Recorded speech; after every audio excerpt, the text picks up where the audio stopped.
back to us being the first capital of the state of Oklahoma. And now we're the film capital. One thing that we should have learned clearly in 1910, if you have something of value or something good, there's somebody wakes up every morning thinking, how can we better that, or how can we take that away from it? Whether it's competition in basketball, whether it's the film industry, whether it's our Christmas events. You know, we like to pride ourselves as the Christmas capital of Oklahoma. But just think about in the last couple years, Chickasha, 50-foot leg lamp honoring the Christmas story and the attention they've gotten. Enid, home of the America's tallest Christmas tree. Sapulpa, Route 66 Christmas shoot. I think it's going to be on Good Morning America tomorrow. I mean, everybody's getting attention. It's competitive. We can't sit still and think we're going to stay in the lead. Christmas things, you know, we're looking at holiday lighting to improve that. This year we budgeted $50,000 of city funds to increase the holiday lighting. We got a $5,000 grant from OG&E. We've instituted the last couple of years the Christmas cash giveaway to bring more people to shop in town. We set aside $100,000 of our ARPA money as matching money to try to obtain grant funds for the Pollard to renovate the Pollard Theater and what it does during the holidays with the Christmas play they have and the people to bring in. So we're investing and we're trying to keep in the lead or on top of being one of the communities that people think of when they start planning their Christmas outings. Oklahoma film industry is the same way. In the last 2 years, there's been 27 Oklahoma communities that have become certified film friendly over the course of the last 2 years. All 27 of them won our spot. They want to be the film capital of Oklahoma. Sound stages. In the last 2 to 3 years, Prairie Surf Studio, what used to be the Cox Center, one of the largest sound stages in the Midwest. Green Pasture Studio in Spencer, Cherokee Film Studios in Owasso. Oklahoma Film Incentives. Not only is there state incentives now, Oklahoma City has their own film incentive. The Film Tulsa Fund is another incentive by the city of Tulsa. Cherokee Nation, film incentives. Bethany, even Bethany has a film incentive package to try to recruit film production in Bethany. The state of Oklahoma state incentive program is a 20 to 38% rebate, depending on which available percentage uplift opportunities the project qualifies for. There's a base of 20%, and on my report to you, I show the different uplifts. You can get 2% more if you film in a small municipality, 5% more if you use a soundstage. And of course, we're trying to get a grant to do a state certified soundstage in Guthrie. 5% if you do a multi-film deal, where you do 2 or 3, 4 films a year in Oklahoma. And then 3% if you do post-production in Oklahoma, percentage of it. One thing I would point out, most of the film incentives are one-time rebates per qualified film. The film generates an economic impact. However, once paid, that rebate is paid out and done. It's one and done. So you get a 38% rebate on the cost of doing that movie. That all goes to the bottom line of the producer and the firm producing the film. It doesn't revolve, it doesn't create the next movie. What we're trying to explore is create a film production revolving loan fund to attract additional small budget filming activity in Guthrie. The concept is for the loan funds to recycle rather than we give a rebate based on what it took to move that money. We want the benefit of that, but we want to try something where that money recycles. If we provide the gap in the financing, we get that money back and it goes towards the next movie. It's not one and done, is the type of program that we're trying to put together.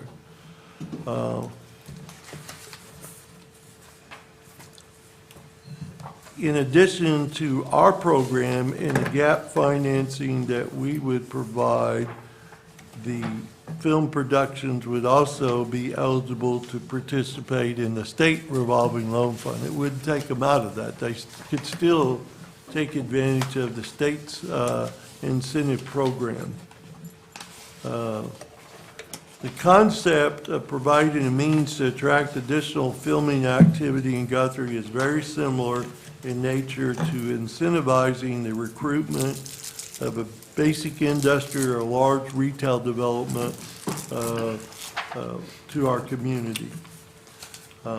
We sometimes give free land or reduced price land to recruit an industry. Free extension of roads and utilities, tax increment financing where you use the property tax that would be generated by an industry and you give part of that property tax back to them every year for 10 years or 15 years as an incentive for them to come. Or in retail, the sales tax rebate where you have a large retail development and for 10 years you get part of the retail sales tax they generate in that development back to the developer to offset some of the cost of the development. So the concept's not new, providing incentives for economic development. In addition to attract additional small budget filming activity in Guthrie, this program will provide a necessary stepping stone for many of the graduates from the First Capital Film Crew Institute at Meridian Technology Center. Just like I graduated with a master's degree in public administration from University of Kansas, which is probably the #1 or #2 school in the nation for city managers. The day I got that diploma, Edmond was not going to hire me to be their city manager. I had to invest some effort and time and start at the bottom end and work my way up. The same thing happens with people that come out of the Film Crew Institute. They're not going to start tomorrow on Tulsa King or Killers of the Flower Moon. They've got to build up their experience and their credit. By having these small budget films in Guthrie will provide opportunities for internships for these individuals, for them to start at lower level, work their way up. So not only will we be providing filming jobs and film economic impact, we will be investing in the workforce infrastructure in the state of Oklahoma. Right now, our impression is the state is concentrating too much on large films because it's a splash and it's pretty sexy to say, you know, I got my picture with somebody in Tulsa King.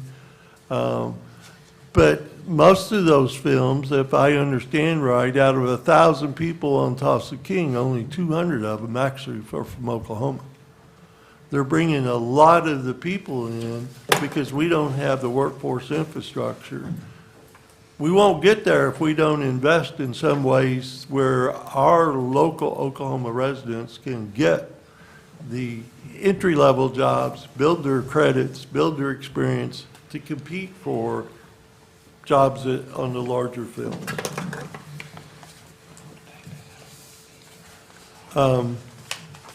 We have been talking about this concept for roughly 2 years. Justin and I have talked to several producers filming in Guthrie that do small budget films, and they've had the opportunity to come up with a proposal for us to look at. So it's not something we just thought about last week. We've thought about this for the last 2 years. We've been talking about it. Ben Richardson, Ben, would you stand up for a minute? Ben will he will be involved in later answering questions when we get done. Thanks. I just wanted you to recognize who Ben was. He's president and founder of BRI Productions, and he's negotiated an exclusive deal with the executive manager of Lifetime for the funding, sale, and distribution of feature films. City staff believes this format lends itself to our concept of a film production revolving loan fund. Lifetime has two echelons of film distribution. One is the Lifetime Movie Network, and the second one is Lifetime Channel. And I've tried to make it easier by putting it on a spreadsheet. And if you look on the second gray column, funding format per movie, Lifetime will have a film advance and a minimum guarantee that adds up to $215,000. That will be, and there's a lot of details. First, we wanted to see how receptive you are to this concept, but there are a lot of details that we will work out. That money will have to be put up in an irrevocable letter of credit or CD where we know that funding is available to Ben and his company before we put our $85,000 in. The target movie production cost is $300,000, so the gap in financing the movie is $85,000. After the Lifetime will make a final payment upon delivery and acceptance of the edited film. So if you go over to the green, and what we propose is probably a 4-movie package for a 12-month period. 2 of them at a time, but 4 films. Lifetime for those 4 films would put up $1.2 million. The financing gap would be $340,000. Under the Lifetime Movie Network, at $100,000 additional payment to Ben's company when he delivers that edited film, his margin on those 4 movies is only going to be $60,000. So it's relatively low, but it's still worth doing. If he hits the Lifetime channel plateau, the same cost, the same gap, but then Ben's margin goes up to $560,000 in a year. That's a pretty healthy income. Ben likes that a lot better. Ben's movies, of the 8 that he's been involved in, 7 of them have hit the higher plateau. Mr. Richardson has an extensive history with not only the film industry as a whole, but specifically with Oklahoma Film and the city of Guthrie. 11 years of experience working in the Oklahoma film industry as a producer and director. Producer, he's completed 7 feature films, of which all have been distributed. 3 of those were filmed in the city of Guthrie using local lodging, office space, food vendors, and locations throughout production. Several of Ben's films have received critical acclaim, the most recent being a short film, A Little Dead, which he also wrote and directed. This film won the Audience Choice Award this year for the best short film at Oklahoma's own Oscar-qualifying Dead Center Film Festival. Lifetime will do this type of deal because they approve the script. They approve who the director of the movie is going to be. They pick what stars are going to be in the movie. So they have a lot of control from the beginning, is why they're willing to make an upfront investment and are pretty comfortable that they will buy the movie when it's done. Now, I'm not going to sit here and tell you there is not some element of risk. Any business venture has risk. There could be a movie that Ben just does a terrible job at, and everybody blame it on him for sure, that they don't pick up. We think it is a limited risk exposure. but I don't want to sit here and tell you there is no risk involved. Each film will be shot with a targeted budget of $300,000. No film would be above a TV 14 rating. Each film would be shot in a 12 to 14 day period over a 2 to 3 week time frame. Each film would generate roughly to 90 to 100 jobs while it's being filmed. At least 65% of each film would be shot within the city of Guthrie. Local lodging would be used to house cast and crew. Meals for cast and crew would be provided by local vendors. BRMI, Ben's Group, would be, office would be in Guthrie during the duration of the film. I know there's additional details that would have to be worked out before this was put in final format. But before we went to that extreme, we thought we would present this to you to see how receptive you were to this concept before we spent more time on it. And so now's where you can laugh at me, or you can ask questions and say that this concept has some interest to you. I'd be glad to answer questions, and then Ben, you might just go up front and introduce yourself, and some of the questions Ben might be better to answer than myself. So Leroy, we're looking at an initial investment of the $340,000? What we would do is, and we've got about $6 million in reserves. And rather than take that all out of each fund, we would probably take a fourth of that amount out of each of our major funds that have cash reserves. And we would invest that money 2 movies at a time. So our investment for the first 2 films would be $170,000.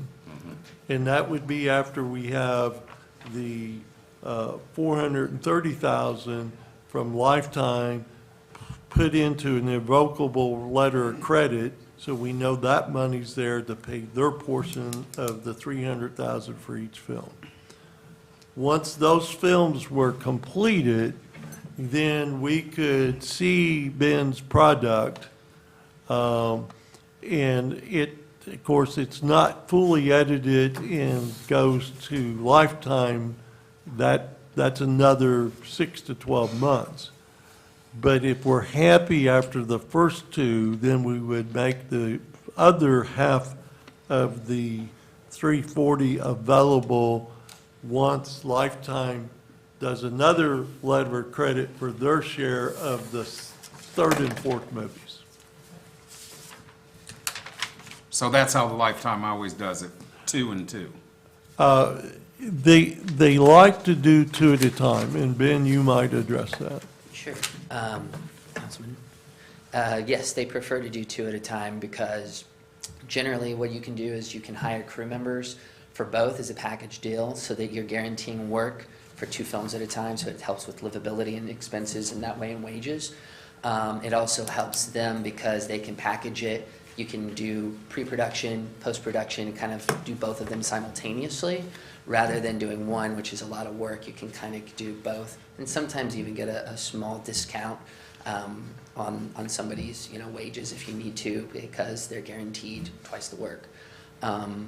Like he said, it's this is a little bit different. Lifetime doesn't always operate this way. This is the exclusive deal that I have with their upper management and executives, is that they would be approving the script before we shoot it. Usually, not usually, a percentage of the time, people will come in, they have a film that they've already shot, and they say, hey, will you buy this film? And they'll look at it and go, oh yeah, we really like that, we'll buy this. And sometimes it'll go to Lifetime Movie Network, or LMN if you will, and sometimes it'll go to Lifetime Channel proper. This mitigates that by saying, hey, here's an idea. If we wrote this, would you be interested? And they'll go, no, and then you know not to waste your time with it. And if they like it, you develop that and you bring it back to them, and they say, yeah. Yeah, if you make that and it's the quality that we've come to experience from you as a producer, we would buy that. And so that's what mitigates it, is that with the track record I've had with producing 8 films, 6 of which are Lifetime or Hallmark, you kind of get an idea of what they're looking for, the kind of stories they're looking for, and kind of what to pitch them so that you know what they're going to buy. And then by them having skin in the game, like Leroy said, it makes them have a little bit more investment so that it's their money as well. So they don't want to lose money either, obviously. I would also point out, if you remember on the state incentive, one of the bump ups is 5% additional rebate for multi-film deals. So where do these films come from? Are they just a bad dream you had, or a book you read, or where did they come from? To be honest, I think all Lifetime films are bad dreams that I've had. No, I'm just kidding. Well, could I add to that question, is he starring in any of these? He's been in one. He had a small role in 1,000 Little Cuts, actually. Him and Christy, I think. But no, so there are different writers that are in the industry that write this, that have an establishment with Lifetime. You can also, my goal would be to enlarge that circle with Oklahoma-based writers. Jordan Wilson is a local writer. She's actually been developing about 15 or 20 concepts. I have another writer that I've been helping develop these with. She has about 15 or 20 concepts. And what you do is you bring those to Lifetime, and then if they approve the concept, then you would give them a synopsis and then a script. So we would take it one step at a time, so that it's coming from creativity, but hopefully what would start as outside voices with industry professionals that's worked with Lifetime on a regular basis, we can learn, and one of my connections is willing to kind of continue to kind of guide these younger writers so that we can have Oklahoma voices, and then it'd be obviously even more of a percentage from Oklahoma by Oklahoma. So Ben, these 8 that you've produced, have they all been in Guthrie? 3 of them have. 3. Yes. There was In Bed with the Killer, which no one was ever in bed with the killer, ironically. There was Love on Repeat, and then Magpie Funeral as well. So those are the 3. 2 of those have found distribution, both on Lifetime Channel proper. Like Leroy said, so I had 7, and 6 of them made it to Lifetime proper. 1 did go to LMN, but that's a pretty good percentage. They usually are looking at having content for about 104. They need about a movie a week at least, sometimes 2. So when you look at that, it's usually a 50-50 shot, but to have 6 out of 7 go to the upper range and the upper echelon, I feel like I know what it takes and have been involved with these different professionals to know what Lifetime Channel proper is looking for. You kind of sound like you're the Edgar Allan Poe of filmmaking, is that? That is the kindest thing anyone has said. 7 minutes? So if your product, if your film does not get picked up, then does that mean that we don't get paid back? What we would do is, because they are made 2 at a time, the odds of that happening are very, very small. So what we would do is the next film, I would make sure that you guys got paid back from that film. So I wouldn't take anything until you guys are paid back. So what you're saying is, we throw out 170 grand, one movie gets picked up, the other doesn't, they offer 170 grand for it, we get it. Right, you would get the first money, you'd get first money in and first money out, absolutely. Okay. And you'll put that in the contract? Yes. Yeah, obviously.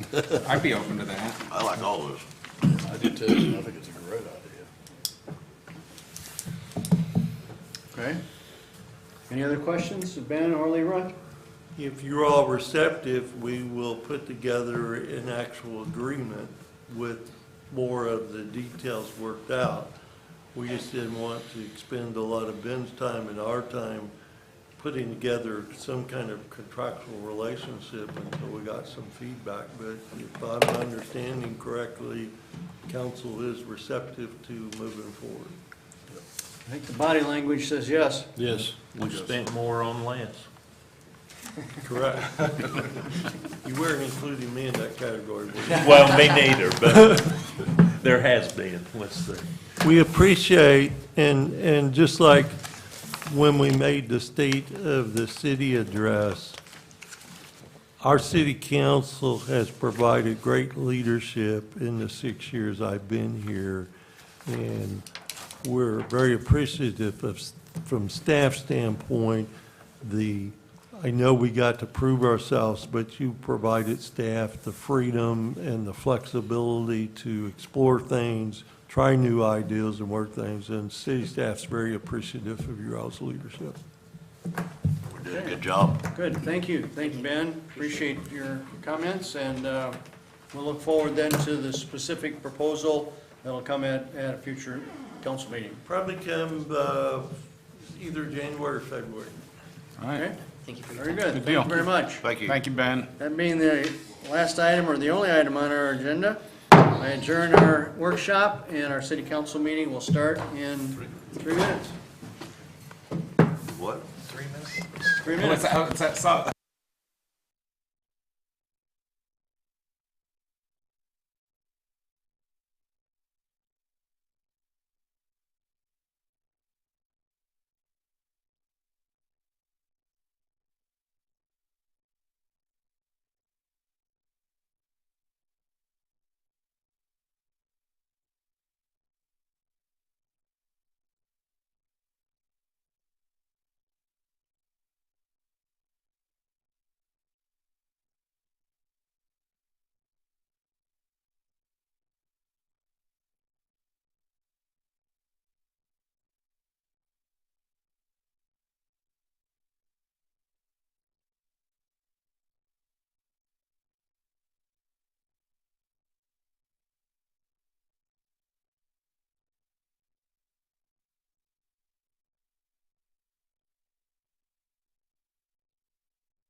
process in order to, you can't turn them on until they process up. Takes them, there we go.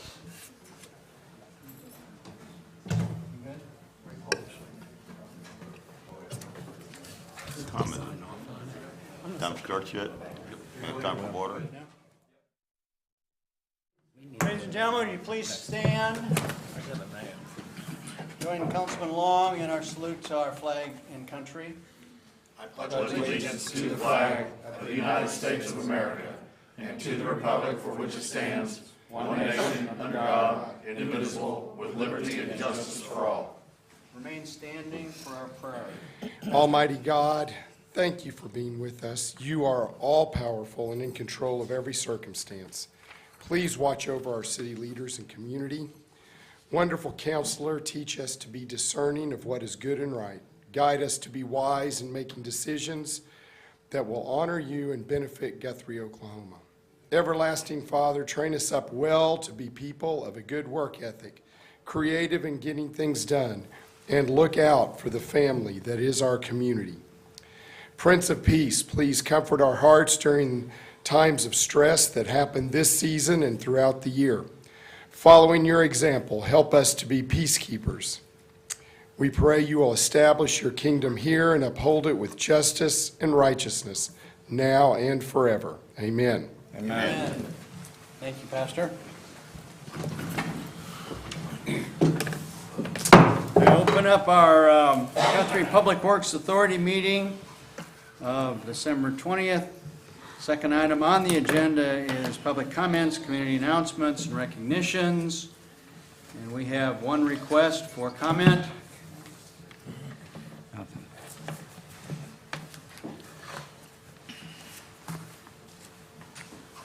So far. Lisa New? You can give it to the city clerk. Yeah. Whenever you sign up to speak, when you go out there, you can hand it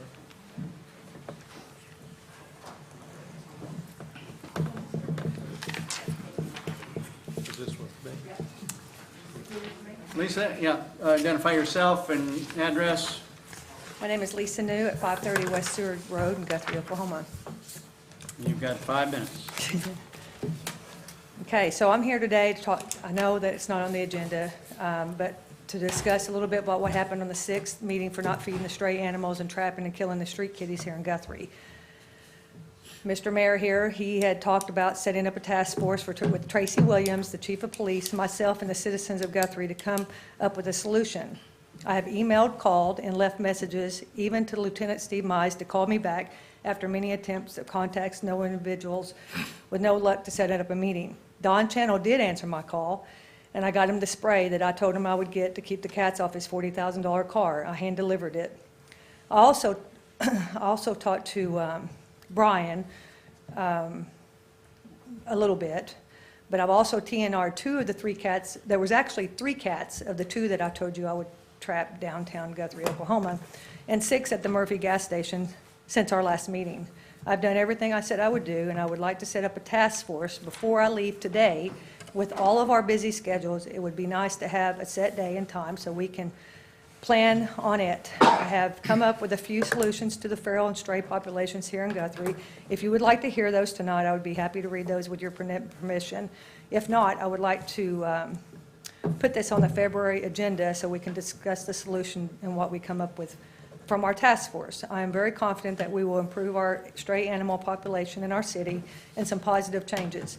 I'm here to work with you, not against you. Together, we can make a difference. I am giving you some literature for the surrounding TNRs here in Oklahoma City, Stillwater, and Edmond. Thank you. Can I hand these to you? Sure can.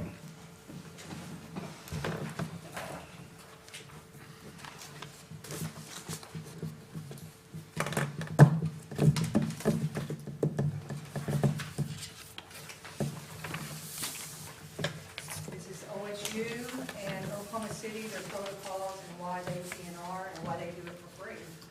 They actually, the city of, their city, if you're in the city limits. Well, Tracy, I'm one short. Darn it. I've got one here. Tracy? I'll email him mine. You just Lisa, He's got one. You got it. You got it. So, would you like me to sit down? Or would you like me to- If you're through? I'm through. Okay, Thank you. thank you very much for that information. Thank you. The third item on our agenda is the consent agenda, item A, which is the approval of the minutes of the December 6th Public Works Authority meeting. Entertain a motion. I'll move. Motion Second. and a second. Are there any questions? Submit your votes. All votes are in. See the votes. Unanimous approval then of the consent agenda, item A. That being the last item on our Guthrie Public Works Authority meeting. It is adjourned. And I call to order our city council meeting of December 20th. Consent agenda, second item on the agenda is consent agenda, items A through H. A is the approval of the minutes of the December 6th city council meeting. B is the approval to pay Young Contracting payment number 4, which is $465,000, $465,998.75 for the CDBG water main replacement along Division. C is the approval of authorizing a request for lump sum distribution from the city of Guthrie for the retirement plan of Verdell Smith. Can we vote on the retirement of Verdell Smith? If you're pulling it off the. I'd vote against it, but anyway. Sorry, that was an aside. D is the approval of the assignment of a lease of hangar 11 from William Scott McGarry to Michael R. Koki. E is the approval of the assignment of lease from hangar 20C from Katie et Terrera LLC to N6650H LLC. F is the approval of CPI amendment to the property lease agreement for hangar 20B, Sidel LLC. G is the approval of CPI amendment, property lease agreement, hangar 20C, N6650H LLC, Mark Bonham. And H is the approval of CPI amendment, property lease agreement for hangar 32, Latham Investment in Properties LLC. Those are the consent agenda items.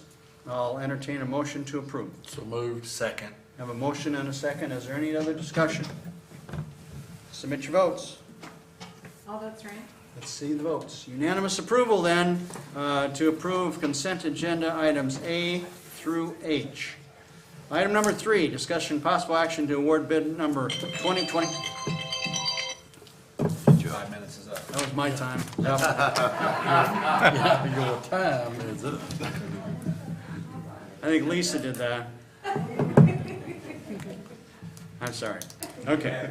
Item number 3, discussion and possible action to award bid number 2022-20, Highland Hall interior renovation to Lambert Construction in the amount of $191,000. Leroy.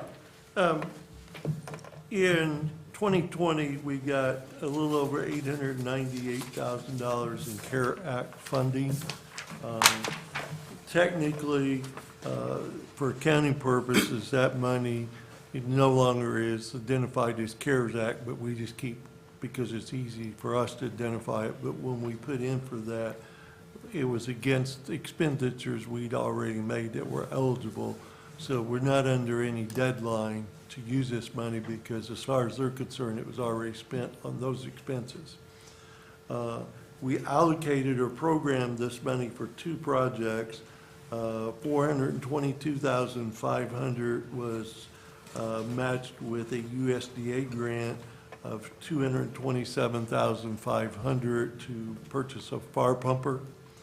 And then we set aside $476,332 for renovation at Highland Hall.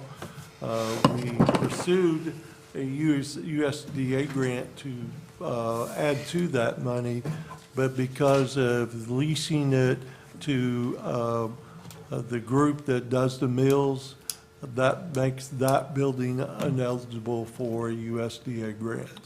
Otherwise, we could probably get additional dollars for the project. Unrelated to this, we got a grant from the Department of Commerce for HVAC and window replacement. And we're working through the process to get bids on that, but we would replace the 4 HVA system units at Highland Hall and 21 windows. That's a separate project, but funds we have left over from the CARES Act money, because it's been some time since this was awarded and we got cost with inflation, we may have to make up some of that money out of this CARES Act money. So with the 476,000, we used 32,000 for architect design and bid documents. That left us a construction budget of 444,000. The scope of the full project, number one priority for everybody was public restroom renovation and a dedicated hot water tank for the public restrooms. The hot water tank is so far away from the restroom, it takes forever for hot water to Run get the there. water for 30 minutes. Relocate the nutrition center kitchen, warming kitchen to be available for evenings and weekends, for special events, and improvements to the staff office, restroom, storage area. When we went out for bids for that, our low bid with the alternates was $660,000, well over what our budget was. So we determined to bid out the top priority, the public restroom renovation with a dedicated hot water tank for the public restrooms. Once the public restroom contract was awarded, then we would be able to determine additional improvements we might be able to complete. With this bid, we'll roughly have about $250,000 left to do additional improvements. If you all award this tonight, then we'll work with Highland Hall and our architect to decide, okay, what's the next best way to use the balance of the funds? Does this shut down Highland Hall for any period of time while they're doing meals and providing meals for seniors and so My forth? understanding on the restrooms, they feel that they can work around it.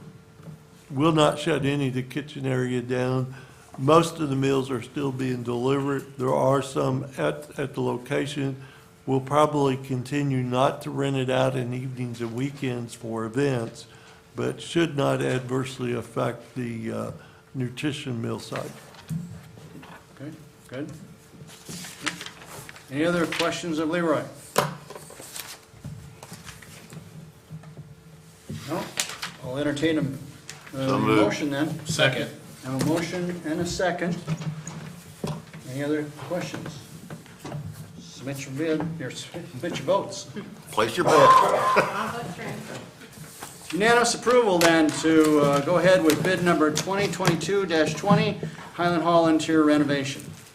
Item number 4, city manager report. Leroy? I don't have any additional report tonight, but I will be doing similar to what I did several weeks ago on all our grants and projects. I'll be emailing you a report. You can read at your leisure. It may come out after the first of the year, but we will get you a report, kind of update you on all the various projects and grants we have ongoing. Okay, very good. Item number 5 are comments from members of the city council. Vice Mayor Case. Load up on firewood, folks. Just get ready to get cold. That's all I've got. Okay. Councilman Bothroyd? It's going to be brutal cold. Merry Christmas to everyone, and let the faucets drip. Councilman Channel? What is it, 5 more days? Yep. It'll all be over? Everybody try not to lose your mind any further than you already have. It'll be over soon, just be good. Now, Case, I don't know that there's any help for you this close, but Meh. everybody else will do all right. I'd have to be willing to accept it. Councilman Long? Same, just stay warm and have a Merry Christmas. Councilman Taylor? Thank you, staff. That was great on the TV or the making movies and stuff like that. That's fantastic. If you haven't been down to see the play yet, we went this a couple days ago. It was fantastic. So get out and go see the play. And other than that, Merry Christmas and Happy New Year. Councilman Williams? I've heard a lot of really good comments about the Christmas parade, the territorial Christmas, the lights in the flats. It's really making a difference. People are really enjoying that, so good work to all those involved in that, and Merry Christmas. Okay, good. Just to piggyback on that, again, thanks to all the people, city employees as well as all the volunteers that have worked so hard on the Victorian Walk. It was a huge success, lots of people in period costumes, lots of other activities, and also then the weeks, well, it's still going on, the very Merry Christmas displays, but the fireworks last Saturday by Fireworks A-Poppin', another stellar event down there, and again, the displays continue, so if you haven't seen it, I think they go through to the first of the year, I believe. So if you haven't been down there to see those displays, you're missing something. Take the kiddos, go down there and enjoy it. Appreciate everybody that showed up for the State of the City that Leroy and I put on.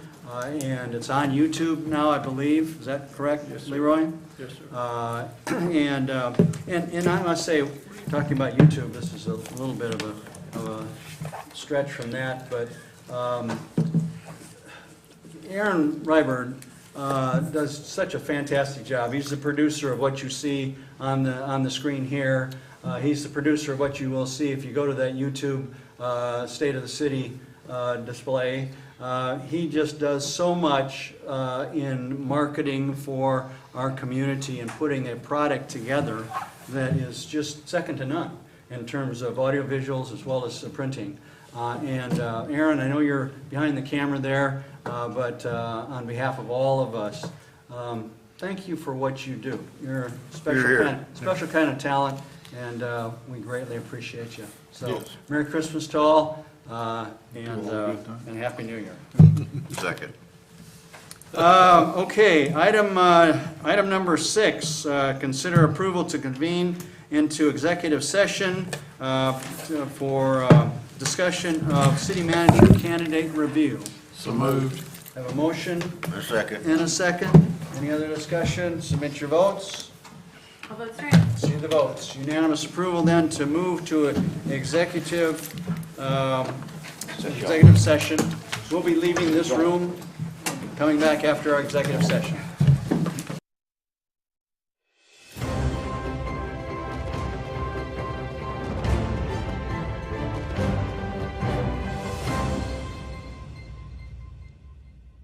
I'm honored and humbled to be now entering my 8th year as your mayor.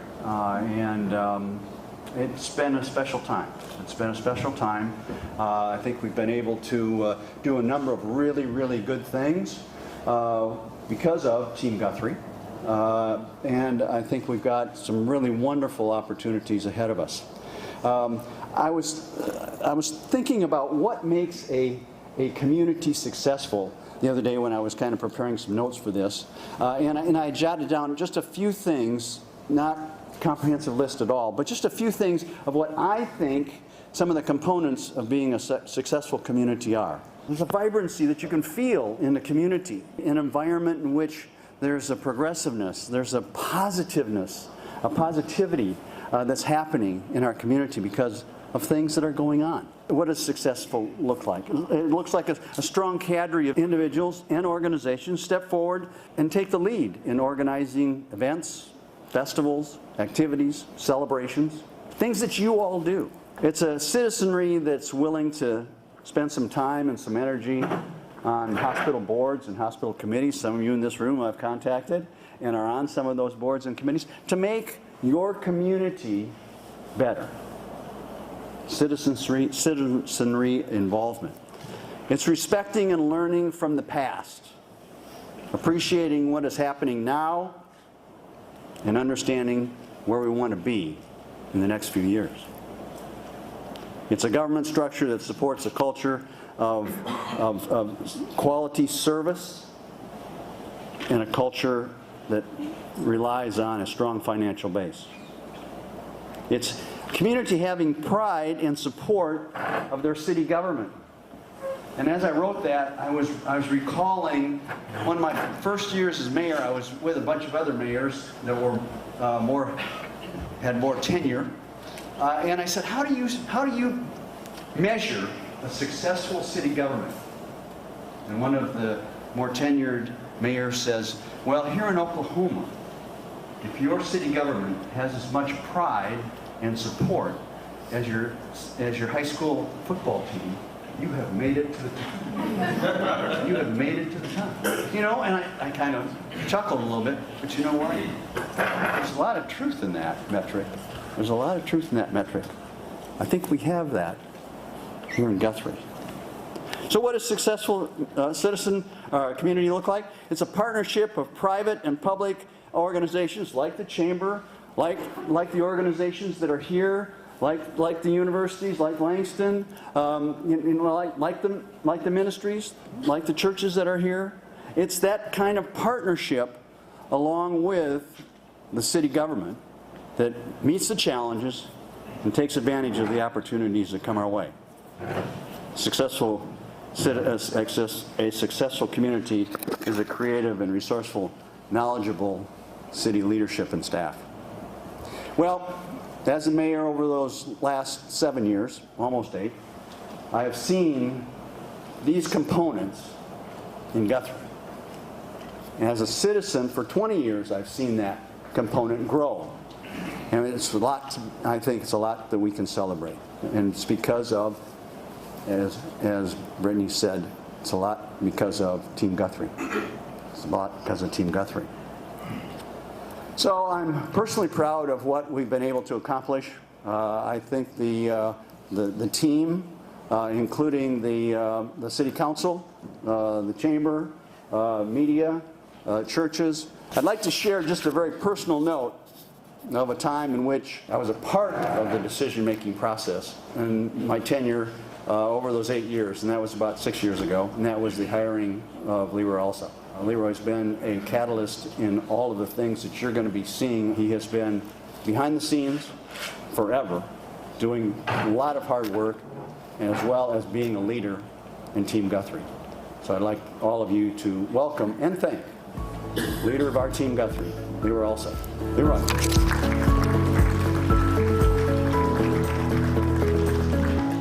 This is state of city, but you can't separate community and city. They kind of go hand in hand. Of course, we take great pride in the fact that we were first Oklahoma capital, and now we call ourselves the film capital of Oklahoma. And one thing that I would point out with that is we didn't learn anything in 1910 when we lost the capital. We should have learned there's somebody that wakes up every day that's going to try to take something away from you that has value or good. It's just like the film capital. Look how many towns now are trying to be the film capital of Oklahoma. Look at Lazy Arena and the national events they bring in. There's somebody else trying to get those events at their arenas. Our Christmas celebration. Look at Chickasha with their leg lamp, whether you like it or not. It's getting a lot of attention, the tallest tree in Oklahoma. So it's a competitive world, and you can't just rest and say, we've arrived, because tomorrow you're going to have to compete again. As the mayor indicated, our city council, they also serve as the Public Works Authority and our Economic Development Authority. The names of the individuals on the screen, I won't go through all their duties, but I will tell you, city manager, of course, runs the day-to-day operations. But there is nothing that happens at the city that at some form or another doesn't go through the city council and have their blessing, their input. So everything the city does ties back to our leadership, the city council. And in the 6 years I've been here, the city council has worked with staff. We've had spirited debate at times. Sometimes it got pretty lively. But our city council has given staff flexibility and room to do the things they need to do to implement some of our projects. This is the team that makes things happen. We operate not as just a city manager form in government, but we got a management team. And I can tell you, I've been doing this for 40 years, and this is the best management team I've ever had. These individuals, we operate a lean team. If you talk to any of them, they'll tell you, well, 10 years ago, we had 5 more people. Well, that's not possible in today's world. So they make things happen with a lean team, with limited resources, and they are learning all the time. Every one of these individuals has written a grant to supplement their budget. They've had to make things happen when there may be 3 people short, but they put the right people in place and they get it done. Guthrie employees always answer the call. And this is just a few of the faces of our city employees. And we've got dedicated, hardworking employees. It doesn't matter if it's 10 degrees and you're standing knee deep in water, you're in an accident scene or fighting a fire, our employees show up. One of the things that has happened over the last 6 years, I never will forget my first day. I started in February 6th, and city clerk came to me and said, we got 3 payrolls in March. We don't have enough money to pay them. That's where we were. We started the general fund in 2017 budget year, and our budget year starts in October with almost 400,000. We had to do a mid-year adjustment. The fire union, police union, everybody worked with us to do a realignment. Since then, the fund balance of our 4 major funds have went from 2.5 to 6.5. It's grown over 162%. When you got financial stability, it allows you the freedom to do some things you otherwise can't do. And we guard that very carefully. It's always easy. We need 3 more firefighters. We need 2 more police officers. We need it. That's an easy request. And they may need them. But you always have to judge what your resources are. And unfortunately, back leading up to this situation in 2017, the general fund expenses were growing faster than our revenue. We don't get property taxes. When you pay your property tax, none of that comes to the city. We operate off of sales tax, utility fees. If you look at this, you can see fire department, EMS is roughly 21% of our budget. Police is 22%. So almost half of our budget goes to police and fire. The mayor talked about partners. I only have 1 page to do this on. There could be a lot more up here. But just like you all in your organizations, we have partners. And you can't accomplish things in a community if you don't have everybody working together.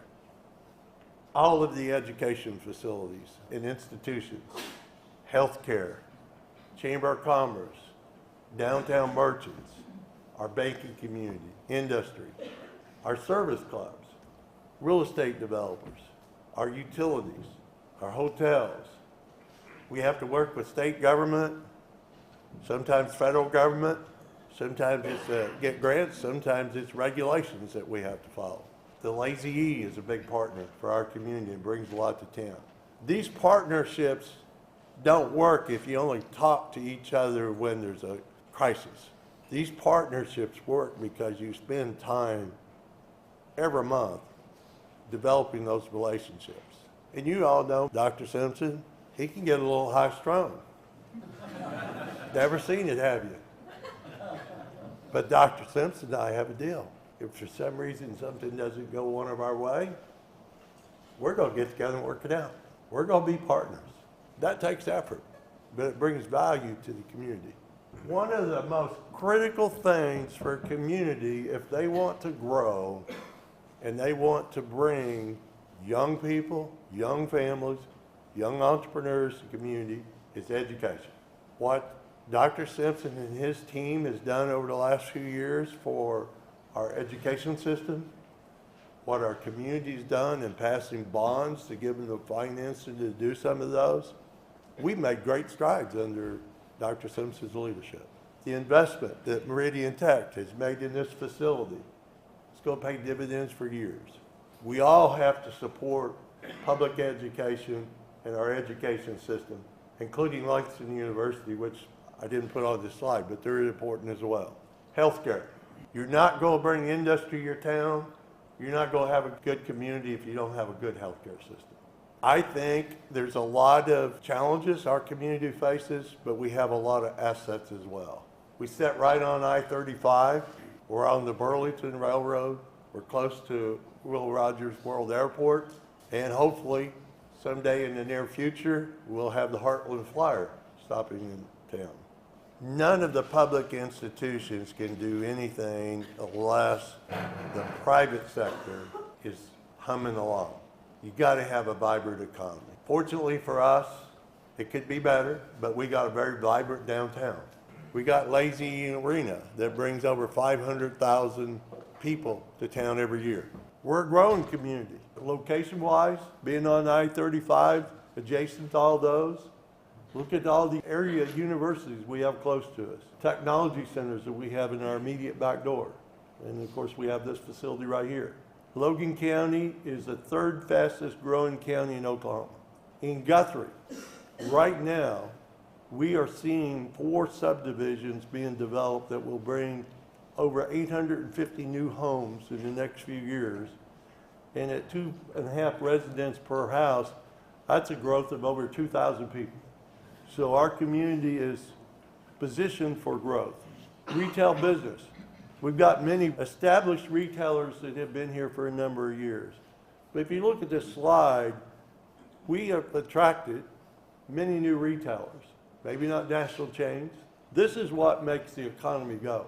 It's not what I do at City Hall, it's what the private sector does that allows me to have the sales tax dollars to provide police, fire, other services. We've been very blessed with our architectural history that stands out, brings a lot of tourists to town. We have an obligation to protect that. I know we disagree on what that means sometimes, but I think we all concur that this is a value to our community that we want to protect. We have a lot of festivals. It seems like Justin is bringing some permit to me to sign for us closing a street. So-and-so doesn't like that street closed. This group wants to close it. It gets a little interesting at times. But those festivals bring people to town. Not only the day of the festival, but they come back because they enjoy themselves. If there's a street closed, whether it's for a movie or a festival, I can guarantee you the city is involved. We either put out barricades, clean up, provide security. When I first came here, we looked at just the 89ers, because that's one of our biggest ones, and looked at the manpower, our regular pay, our overtime pay, the materials. We spend about a little over $30,000 every year on that event. So people don't realize, because we're behind the scenes, there's a lot of significant things. And I know people get upset sometimes. You know, we got water leaks, we got roads to take care of, we may have short crews. When you schedule, you want a barricade. I can't hang mine. Huh? Mine's broken. You can have it, I'm not gonna eat it anyway.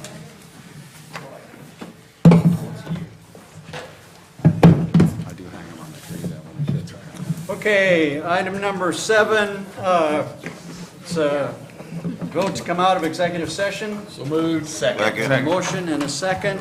Submit your votes. I'll vote for it. See the votes unanimous, then to come out of executive session. Number 8, considering action regarding the city manager candidate review. No action is taken at this time. That's the last item on our agenda, so ladies and gentlemen, city council is adjourned. Thank you very much.